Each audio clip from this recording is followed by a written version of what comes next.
Soyez tous les bienvenus pour ce dimanche de méditation biblique.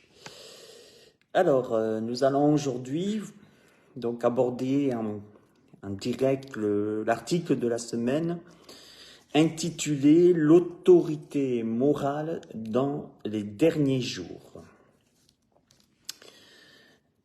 Alors, que dit la Bible sur ce thème de l'autorité morale ? Tout d'abord, regardons ce que dit le Larousse quand il parle de l'autorité morale pour savoir de quoi on a affaire.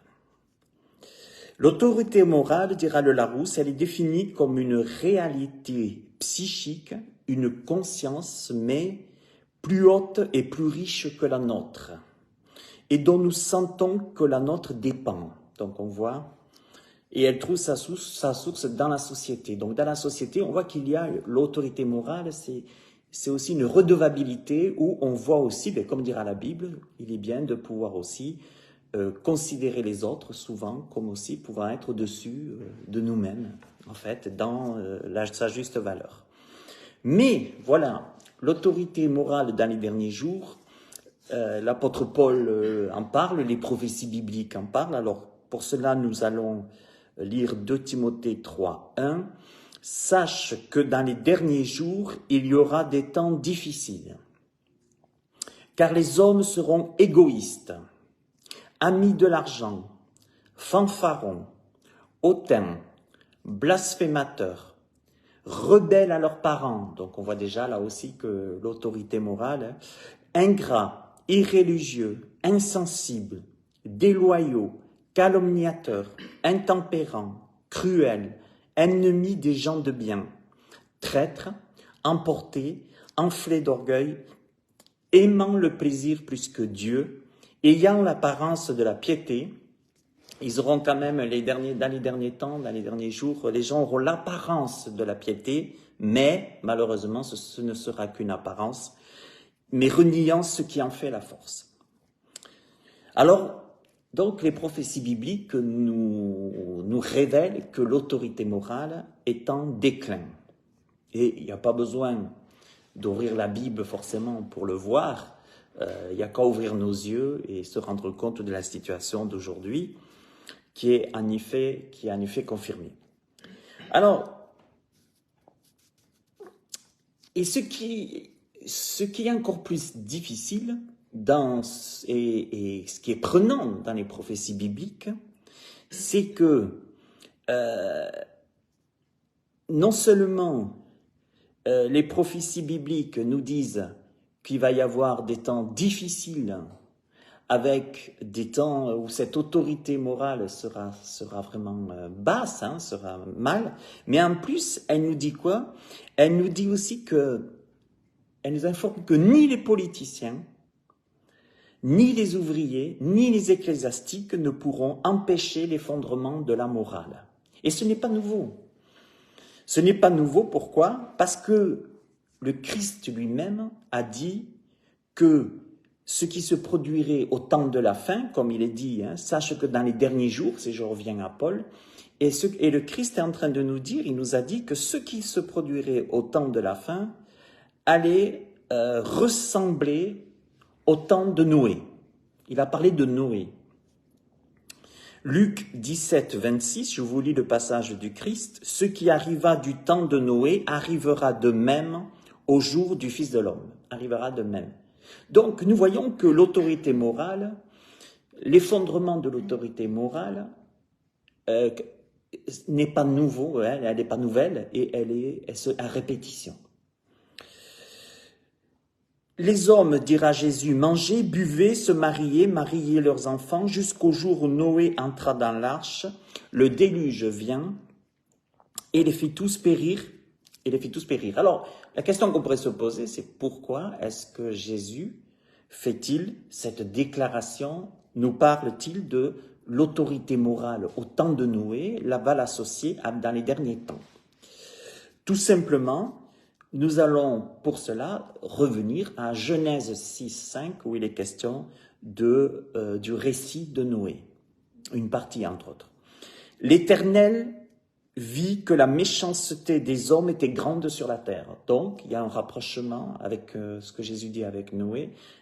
Un temps où la méchanceté des hommes était grande sur la terre. Donc, c'est vrai que l'autorité morale connaîtra un déclin avec la méchanceté sur la terre qui est très grande, la méchanceté des hommes. Il est dit la méchanceté des hommes était grande sur la terre. Et d'où d'ailleurs l'apôtre Paul aussi qui dira, dans les derniers temps, les hommes seront méchants. Donc la méchanceté. Et je crois qu'une des raisons qui attire la colère de Dieu, qui apporte les jugements de Dieu dans ce monde, c'est la méchanceté. La méchanceté, à un moment donné, elle va être payée. Elle doit être arrêtée, elle doit être payée. Donc automatiquement, à un moment donné, Dieu doit intervenir. Pourquoi? Parce que les crimes sont sous nos yeux, parce que la méchanceté... Alors, il est clair que l'homme, comme il se croit Dieu incarné, bien souvent, surtout l'homme qui se croit sage à ses propres yeux, hein, dans le temps d'aujourd'hui, c'est moi le meilleur, il va peut-être penser que c'est pas lui le méchant, que la méchanceté ne le concerne pas. Il y en a qui vont dire, oh, ben, la méchanceté, c'est Israël, la méchanceté, c'est le Hamas, la méchanceté, c'est ci, c'est ça. Mais c'est pas moi. Hein. On ne voit pas souvent dans sa propre maison, on ne voit pas souvent où pourrait être la méchanceté. Elle est toujours chez les autres. Elle n'est jamais sur soi. Et là, qu'est-ce que Dieu y voit? Ben, que l'autorité morale est en déclin. Pourquoi? Parce que quand Jésus reprend le temps de Noé, il va dire ben, que la méchanceté des hommes était grande sur la terre. Et ça, je crois que c'est lié. Et alors, ce que Jésus, en nous disant que ça va être comme au temps de Noé, il est dit que l'Éternel vit que la méchanceté des hommes était grande sur la terre et que toutes les pensées de leur cœur, pas qu'une, pas deux, mais toutes les pensées de leur cœur se portaient chaque jour uniquement vers le mal. Voilà, bienvenue en 2023, bientôt 2024, et c'est exactement, nous sommes exactement comme au temps de Noé. Et c'est pour ça que ça va mal, c'est pour ça que ça pète, c'est pour ça que la Bible nous révèle qu'il va y avoir encore plus de jugements. Dieu doit juger. Dieu doit juger, pourquoi? Parce que Jésus il a dit, même en parlant à nous, ses disciples, même à nous les chrétiens, Jésus il a dit, c'est donc méchant, comme vous l'êtes, vous savez donner des bonnes choses à vos enfants, à combien plus forte raison, votre Père donnera-t-il le Saint-Esprit à ceux qui le lui demandent. Mais le Seigneur a bien dit, vous êtes méchants. Donc, la méchanceté, elle n'est pas chez mon voisin, elle est déjà dans mon cœur. Elle est déjà dans mon propre cœur. Je suis né méchant. J'ai un cœur méchant. Alors après, bien sûr, on va dire, ouais, mais tu te rends compte, lui, comme il est méchant, ou elle, comme elle est méchante. Mais déjà, regardons dans notre propre cœur. On va pas, avant de vouloir enlever la paille dans l'œil de quelqu'un, on va essayer de voir s'il n'y a pas une poutre dans le nôtre. Hein. Et donc ici, en fait, ce qui est en train de se passer, c'est que il est dit que toutes les pensées de leur cœur se portaient chaque jour uniquement vers le mal. Aujourd'hui, qu'est-ce qui fait marcher les médias? Ben, le mal. Il faut du mal. Imaginez les médias, s'il n'y a plus d'accidents de la route, s'il n'y a plus de fraude politicienne, s'il n'y a plus de guerre, s'il n'y a plus... Et les médias, ils vont nous dire quoi? Que la nature est belle, que les médias se nourrissent des résultats du fruit du cœur de l'homme, de sa méchanceté, et chaque jour porté vers le mal, hein, chaque jour le cœur porté vers le mal. Les pensées du cœur, il est dit, se portaient chaque jour uniquement vers le mal. Chaque jour, il faut des faits divers, ça fait vendre, voilà. On se nourrit du mal. On se nourrit de méchanceté, du fruit du mal, du fruit de la méchanceté. On va allumer la télé et on aura plein de violence, on aura toutes sortes de choses à la télé et on va s'en nourrir. Pareil, les gens s'embêteraient peut-être devant un film, peut-être de Louis de Funès, ou non, aujourd'hui il faut du sang, il faut du meurtre, faut de la vengeance, voilà, on est toutes sortes de choses, et les médias se nourrissent de ça, et nourrissent nos enfants de ça. Et les écoles vont aussi nourrir les enfants de choses avec les pensées des hommes, de leur méchanceté, et des choses. Ah non, il vous faut penser comme ça, non, il vous faut penser comme ça, parce que sinon, comme je disais hier je disais à une dame que de toute façon, Nous, on est des tarés, on est des sectaires parce que si on pense pas comme le monde, si on n'a pas plein de films d'horreur, si on n'a pas, si on fait pas des choses occultes, on n'est pas dans le monde, dans l'esprit du monde. Et Jésus a dit, vous êtes dans le monde, mais vous n'êtes pas de ce monde. Et c'est pour ça que le mot convertir, le verbe se convertir aussi, se convertir, c'est quelque chose, comment dire, c'est très fort parce que ça veut dire demi-tour. La conversion, c'est un demi-tour. C'est un mot qui est très fort. Et je crois que le Seigneur nous dit, vous êtes dans ce monde, mais l'esprit de ce monde, c'est le temps de Noé, quoi. C'est l'Éternel vit que la méchanceté était grande sur la terre. Et Jésus fait ce rapprochement. L'autorité, et donc l'autorité, pourquoi est-ce qu'il y aurait de l'autorité morale aujourd'hui? Pourquoi? Parce qu'on va nous pousser à ne pas respecter l'autorité morale. Vous avez des partis politiques comme Jean-Luc Mélenchon, il n'y a qu'à voir un peu à l'Assemblée nationale, c'est une ZAD, c'est un foutoir. L'autorité morale ne doit pas y être. Il est interdit d'interdire. Maintenant, il faut, je vous dis, ce qu'on voit, ce qu'on entend, il faut tout analyser dans la Bible. Et ça, c'est important de se dire que c'est un travail, en fait. Alors, mais reprenons un peu cette autorité morale, ce thème. Moi, je suis persuadé que ces gens du temps de Noé, même si il est dit que la méchanceté était grande et que toutes les pensées de leur cœur se portaient chaque jour uniquement vers le mal, je suis persuadé que ces gens, ils pensaient vivre normalement. Pour eux, c'était normal. La méchanceté, elle était devenue normale. C'est normal d'être méchant, c'est normal de souhaiter la mort de quelqu'un qui nous énerve. Peut-être, c'était comme ça de leur temps. Je pense que ces gens devaient vivre normalement. Voilà, le plaisir du mal, le plaisir de dire du mal, le plaisir de mentir, le plaisir de voler, le plaisir de je ne sais quoi. Ça devient normal. Donc je vous dis, vous voulez vivre en tant que chrétien, vous voulez dans l'autorité morale. Aujourd'hui, vous voulez vivre dans les valeurs bibliques, qui sont des valeurs saines dans l'autorité morale. Aujourd'hui, on va vous dire, mais t'es un malade, quoi. Tu veux dire, t'es pas normal. Voilà, il faut, il lui est arrivé un accident, oh la pauvre, et puis au fond, souvent, il y a des gens, bien fait, c'est bien fait pour, voilà. On vit la méchanceté, je pense que ces gens, ils pensaient vivre normalement, selon le train de leur temps, en fait. Et c'était la méchanceté qui dominait, comme aujourd'hui. Alors de ce fait, d'ailleurs, à quoi nous voyons qu'ils pensaient vivre normalement et qu'ils n'étaient même pas repris de leur façon de vivre? Tout simplement parce que lorsque Dieu va demander à Noé de construire une arche, ils vont rigoler, ils vont se moquer. Donc pour eux, ils pensaient vivre normalement, c'était normal. Ils se sont moqués, ils se moquaient de Noé.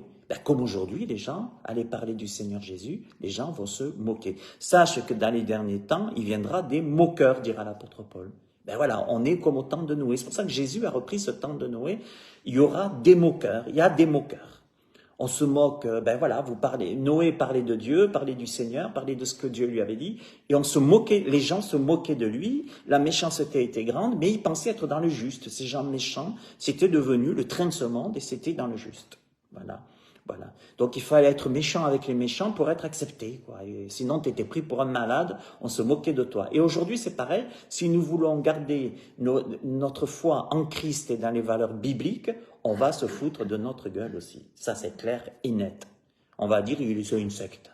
Parce qu'il ne pense pas comme nous, lui il se bourre pas la gueule, lui il va pas, plein de choses. Non, et c'est ça que le défi du chrétien.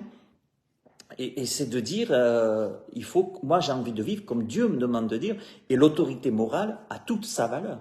Honorer son père et sa mère a toute sa valeur.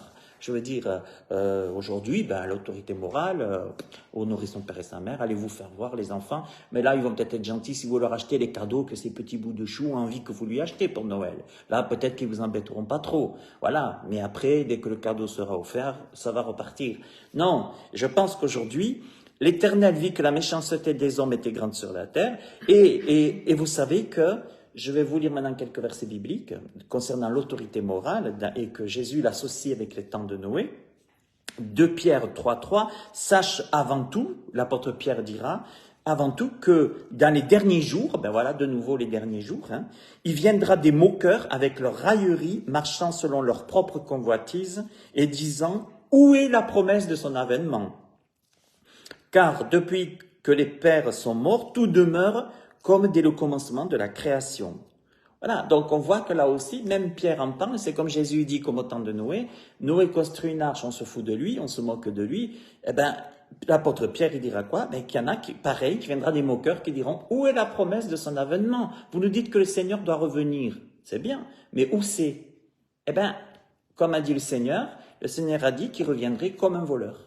Et que un voleur, il va pas mettre dans la boîte aux lettres un flyer, bonjour, je vais arriver tel jour, telle heure, telle date. Non, il viendrait comme un voleur. Et c'est comme au temps, Jésus a dit, ça sera comme au temps de Noé.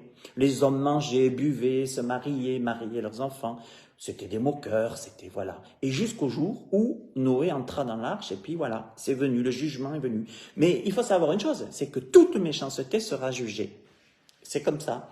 À un moment donné, Dieu doit intervenir. Et Dieu, parce que l'autorité morale n'existe plus, là on est en train de revenir à Sodome et Gomorrhe, donc c'est ça y est, les filles, les garçons, les filles, ou les hommes avec les hommes, les femmes avec les hommes, enfin toutes sortes de perversions. On nous dit c'est la normale, c'est normal.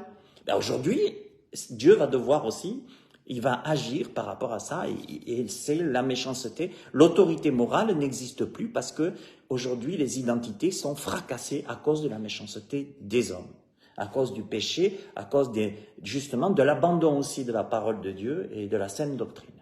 Voilà. Et nous, quand Jésus dit « vous êtes le sel de la terre, vous êtes la lumière du monde », il nous demande aussi de vivre en tant que chrétiens, de démontrer que l'autorité morale est une bonne chose, de démontrer que on peut aimer quelqu'un, on peut vivre décemment comme il faut ensemble.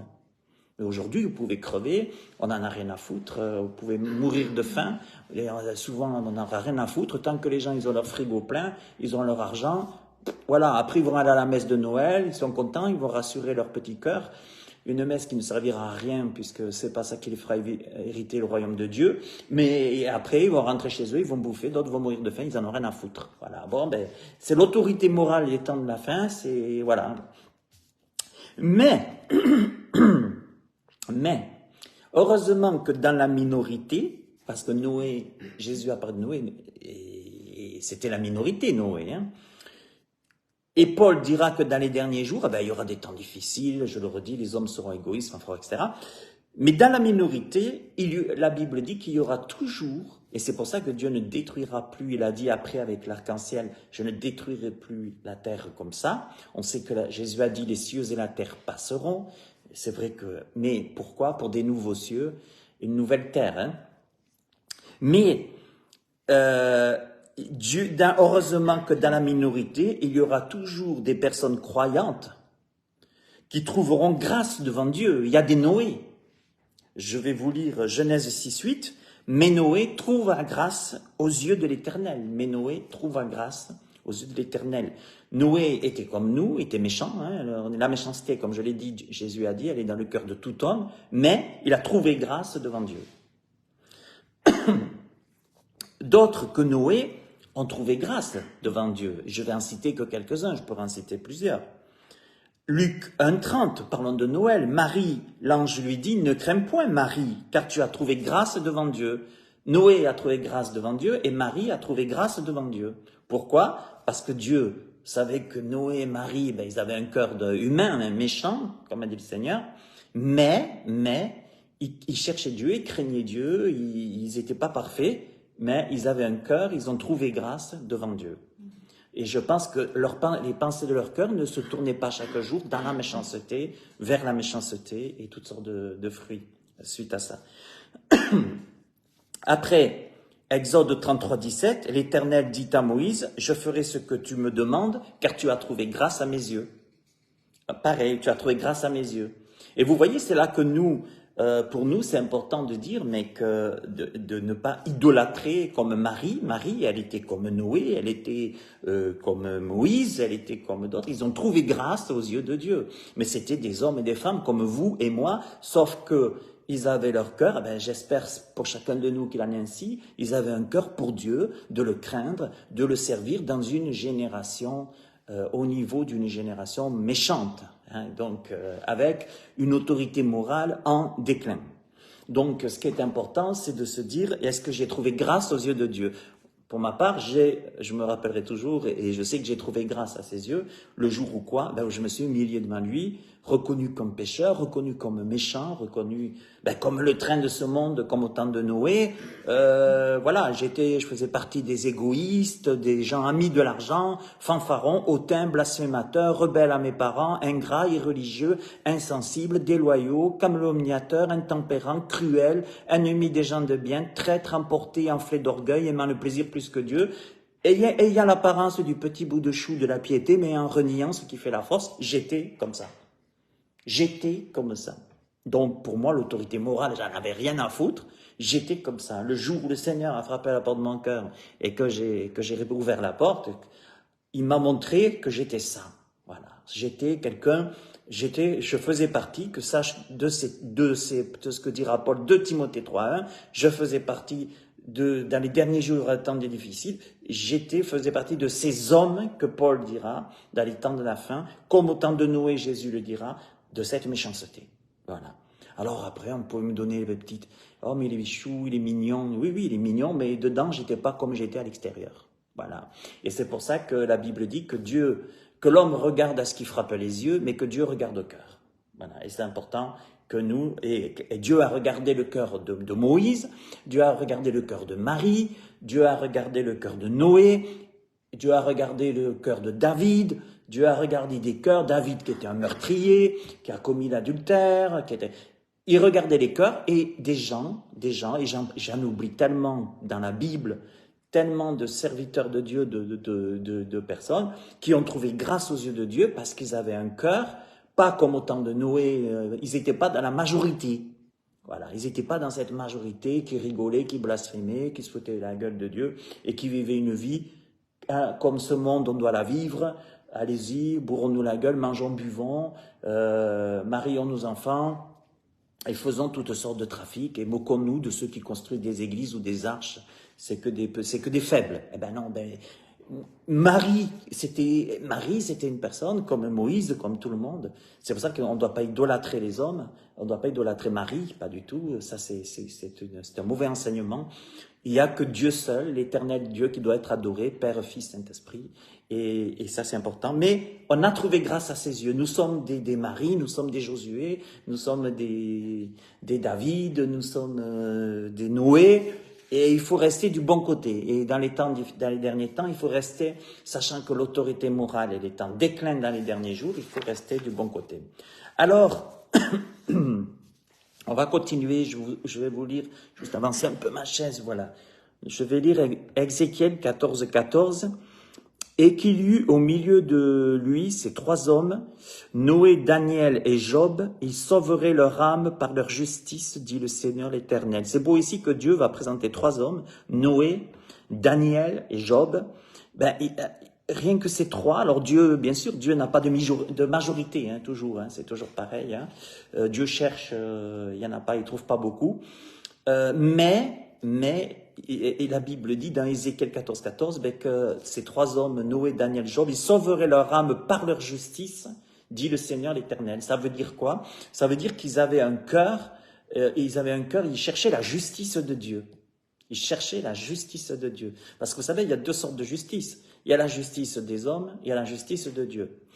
Lorsqu'il y avait la crainte de Dieu à l'époque, lorsqu'à l'époque la foi chrétienne était plus grande, la foi biblique, les juges, en ce temps-là, ils faisaient chair de la Bible et ils jugeaient d'après la Bible. La justice, ils essayaient d'associer la justice des hommes à la justice de Dieu. C'est fini, maintenant. Vous avez même des juges, maintenant, qui font de la politique et qui vont se permettre de rendre des jugements injustes.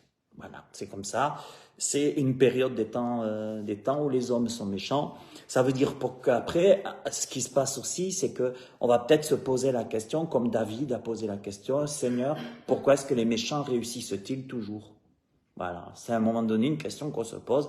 Pourquoi est-ce que moi, avec la justice, si un juge je rends justice, pourquoi moi je vais ramasser, pourquoi pas un autre?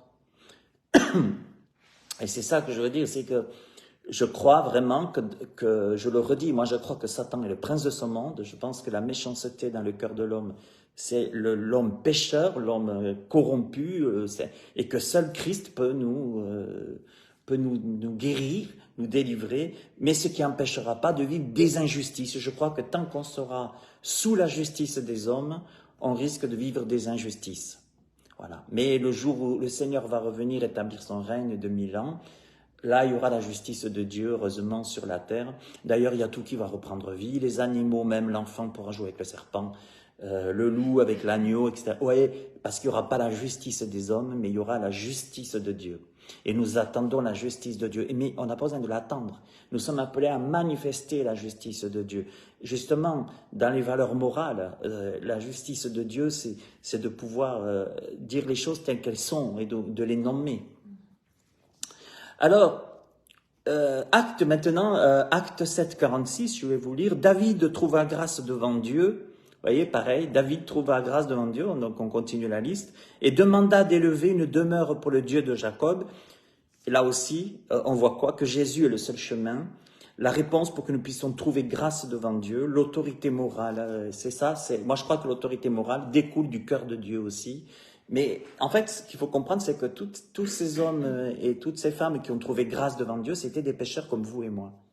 Mais eux, à l'appel du Seigneur, ils ont répondu. À l'appel de la croix, ils ont répondu. Hein, si je peux dire dans le Nouveau Testament, à l'appel même de la repentance, ils ont répondu. D'accord? Dans l'Ancien Testament, ils ont répondu. Ils ont réalisé que, vous savez, qu'ils avaient un cœur mauvais. Vous savez, à l'époque, au temps de l'Ancien Testament, il y avait plus de faux prophètes que de vrais prophètes. Les faux prophètes, ils étaient là en train d'aller dans le sens des méchants selon le temps de Noé. Les faux prophètes, pardon, oui. Les faux prophètes allaient plutôt dans les choses méchantes, et allaient considérer, allaient passer de la pommade. Tandis que les vrais prophètes, ils étaient finis ils finissaient souvent soit dans les citernes, soit ils allaient mourir pourquoi? Tout simplement parce que ils allaient dire la vérité de la part de Dieu, puis ils allaient appeler à la repentance. Puis la repentance, c'était pas quelque chose devant Dieu que les gens aimaient. Alors avant de terminer, je vous pose une question. Connaissez-vous le doom scrolling? Le doom scrolling. Alors, qu'est-ce que ça veut dire? Doom signifie les ténèbres et scrolling, le fait de faire défiler de manière compulsive l'écran de notre portable. Voilà. Mais le doom scrolling vient d'un autre mot. Je vous lis ce que j'ai relevé donc sur un dictionnaire. Le faux mot pour fear of missing out, la peur de rater quelque chose. Ce qu'il vous faut retenir, c'est la peur de rater quelque chose. Ça veut dire quoi? Le doom scrolling, c'est des gens qui sont dépendants des téléphones, des médias, des téléphones, de peur de rater quelque chose, de rater une nouvelle, de rater, je sais pas, quelque chose. Et en fait, ceux qui se sont aperçus, les chercheurs, ce qui se sont aperçus, c'est que, en fait, que dans la pensée de certains qui veulent vendre pour que les gens achètent, pour que les gens vraiment puissent. D'ailleurs, vous le voyez lorsqu'il y a des soldes et qu'on ouvre les portes, il y a toute une foule et tout. Il faut pas louper. Le doom scrolling, c'est cette pensée aussi médiatique de faire quoi? J'ai peur. On met la personne sous angoisse de peur de rater quelque chose. Et pour ne pas qu'est-ce qu'il faut faire pour pas le rater? Il faut toujours prendre le téléphone et toujours regarder. Et en fait, pourquoi je vous dis tout ça? Chez les jeunes, par exemple, cette pratique peut causer des problèmes de santé mentale, voire de dépression. Donc, c'est ce qu'on s'est aperçu. Et pourquoi je vous dis ça? C'est par rapport à l'autorité morale, en fait. On va voir pourquoi. N'oublions jamais que la raison principale pour laquelle Dieu fit venir le déluge sur la terre, c'était que le monde était rempli de violence. L'Éternel, on l'a vu, vit que la méchanceté des hommes était grande sur la terre et que toutes les pensées de leur cœur se portaient chaque jour uniquement vers le mal. Bon. Des recherches approfondies sur notre culture occidentale ont démontré qu'il existe un lien entre la violence et les médias. C'est intéressant. Il existe un lien entre la violence et les médias. Et le comportement violent des jeunes dans la société. Plusieurs enquêtes indiquent qu'aux États-Unis, chaque enfant en moyenne, verra plus de 200 000 actes de violence. Chaque enfant va voir plus de 200 000 actes de violence. Donc je reviens, vous avez compris, sur le côté des violents, comme disait pour autant de Noé, la méchanceté. Y compris, chaque enfant va voir 16 000 meurtres à la télévision, 16 000 meurtres. Avant ses 18 ans, hein. Avant ses 18 ans, mais c'est énorme. Il n'y a qu'à voir d'ailleurs aujourd'hui, si vous avez Netflix, Netflix, vous n'avez qu'à voir aujourd'hui ce qu'on propose. C'est quoi? C'est des films d'horreur, c'est de la violence, c'est toutes sortes de choses qui vont mettre les personnes dans la peur, dans la crainte, dans l'angoisse et toutes sortes de choses en fait, hein, qui vont déclencher la méchanceté à un moment donné de la peur, de la méchanceté, de la crainte et c'est pas facile. Les programmes télévisés, je continue dans les recherches, montrent 812 actes violents par heure. Il paraît que les programmes télévisés dans les recherches montrent, tout confondu, montrent 812 actes violents par heure. Une enquête récente a révélé que 15% des vidéos musicales contiennent de la violence interpersonnelle. Autre source moderne de violence, son accès sur Internet, y compris par l'intermédiaire des jeux vidéo, pornographie et autres. Donc tout ça a lieu à de la violence et qui amène de la méchanceté. Et ça m'a fait penser à ce passage biblique qui dit « Car l'Éternel a un procès avec les habitants du pays, parce qu'il n'y a point de vérité, point de miséricorde, point de connaissance de Dieu dans le pays. Il n'y a que parjure et mensonge, assassinat, vol et adultère. On use de violence, on commet meurtre sur meurtre. C'est pourquoi le pays sera dans le deuil. » Vous voyez, ça amène le deuil dans le pays, ça amène le deuil dans les familles, ça amène les malédictions. Tous ceux qui l'habitent seront languissants, et avec eux les bêtes des champs, les oiseaux du ciel, même les poissons de la mer disparaîtront. Pour vous dire la méchanceté de l'homme, tout ce qui véhicule partout, c'est ce qui véhicule la méchanceté, vont amener que même les poissons de la mer vont disparaître, quoi. Tellement que la méchanceté de l'homme, elle est grande. Donc, conclusion, depuis toujours, l'homme est en quête de bonheur et de sens. Pas besoin d'être théologien pour savoir que la Bible a des valeurs différentes, bien différentes sur certains points que celles véhiculées par notre société. Je crois que pour rétablir les valeurs morales, rétablir les valeurs morales, je crois qu'il faut vraiment retourner au Seigneur, il faut retourner à sa parole, il faut retourner dans des vraies valeurs. Et ça, c'est important. Il est tout à fait normal que la Bible ait une influence sur la société et comme sur les individus.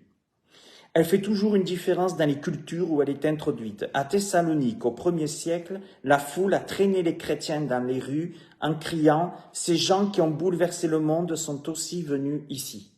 Vous voyez, même les chrétiens, ils ont toujours été persécutés parce que les chrétiens, ils amenaient une autre pensée, mais qui n'était pas une pensée du monde, de méchanceté, d'une pensée dominante, méchanceté et autres. Parce que nous, les chrétiens, on n'annonce pas que les gens viennent à Dieu en mourant, par le meurtre, mais on encourage à venir à Christ, notre Seigneur, qui nous change nos cœurs. Lui seul peut changer le cœur. Car la société ne suit pas les principes révélés dans la Bible, elle en tirera ses conséquences. Ça, c'est sûr qu'il faut le savoir, c'est que la société, à un moment donné, si elle ne suit plus la Bible, si on suit la pensée comme au temps de Noé, la méchanceté, si c'est la méchanceté qui domine dans la société, ça sera comme ça. Et puis ça fait vite des petits. L'apôtre Paul a dit, un peu de levain fait lever toute la pâte. Dans une église, si vous propagez de la méchanceté, d'autres vont devenir méchants. C'est comme ça. Les enfants chez vous, si vous parlez que de méchanceté dans la maison, les enfants ils vont parler de méchanceté, ils risquent de devenir aussi méchants que vous. C'est comme que les parents, c'est comme ça. Et ça, c'est ce qui véhicule. Donc, psaume 33, 12, pour conclure, « Heureuse la nation dont l'Éternel est le Dieu. » Heureuse la nation dont l'Éternel est le Dieu.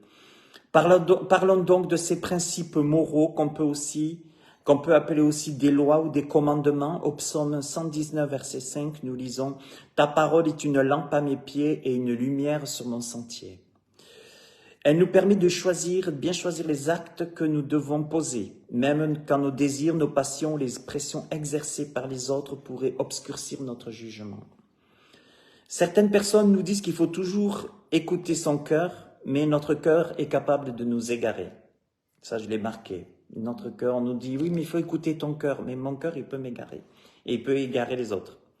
Rien n'est plus trompeur que le cœur humain, Jérémie 17,9. Jérémie 17,9, rien n'est plus tortueux, trompeur que le cœur humain. Donc c'est pour ça qu'on doit, Dieu a dit qu'il grefferait, il veut nous greffer un cœur, et j'ôterai votre cœur de pierre pour vous donner un cœur de chair. Hein, et ça, c'est ce que Dieu veut faire. L'Éternel renverse les desseins des nations, il anéantit les projets des peuples. Les desseins de l'Éternel subsistent à toujours et les projets de son cœur de génération en génération. Heureuse la nation dont l'Éternel est Dieu. Heureux le peuple qui choisit pour son héritage. L'Éternel regarde du haut des cieux, il voit tous les fils de l'homme du lieu de sa demeure. Il observe tous les habitants de la terre, lui qui forme leur cœur à tous, qui est attentif à toutes leurs actions. Ce n'est pas une grande armée qui sauve le roi, ce n'est pas une grande force qui délivre le héros. Le cheval est impuissant pour assurer le salut, et toute sa vigueur ne donne pas la délivrance. Voici, l'œil de l'Éternel est sur tous ceux qui le craignent, et sur ceux qui espèrent en sa bonté, afin d'arracher leur âme à la mort et de les faire vivre au milieu de la famine. Notre âme espère en l'Éternel, il est notre secours, notre bouclier, car notre cœur met en lui sa joie, car nous avons confiance en son saint nom. Éternel, que ta grâce soit sur nous, comme nous espérons en toi. Et là, j'ai lu le psaume 33, des versets 10 à 22. Voilà pour aujourd'hui, pour ce thème. L'autorité morale dans les derniers jours, vous m'avez bien compris. Si un aveugle conduit un autre aveugle, les deux vont tomber dans la fosse. Attention à ce que nous faisons, à ce que nous disons, mais il est important de ne pas faire partie de ces gens de 2 Timothée 3:1. Hein, des hommes dans les derniers temps égoïstes, amis de l'argent, fanfarons, hautains, blasphémateurs, rebelles à leurs parents, ingrats, irreligieux, insensibles, déloyaux, calomniateurs, intempérants, cruels, ennemis des gens de bien, traîtres, emportés d'enflés d'orgueil, aimant le plaisir plus que Dieu, ayant l'apparence de la piété, mais reniant ce qui est la force. Voilà. Que Dieu vous bénisse tous. Je rappelle que j'ai une chaîne YouTube, vous pouvez vous abonner, il y a aussi d'autres enseignements. Abonnez-vous à la newsletter de pasteurenligne.fr, vous pourrez avoir aussi des posts de ma part aussi, des méditations, des pensées et autres. Que Dieu vous bénisse tous et puis à très bientôt pour un autre thème.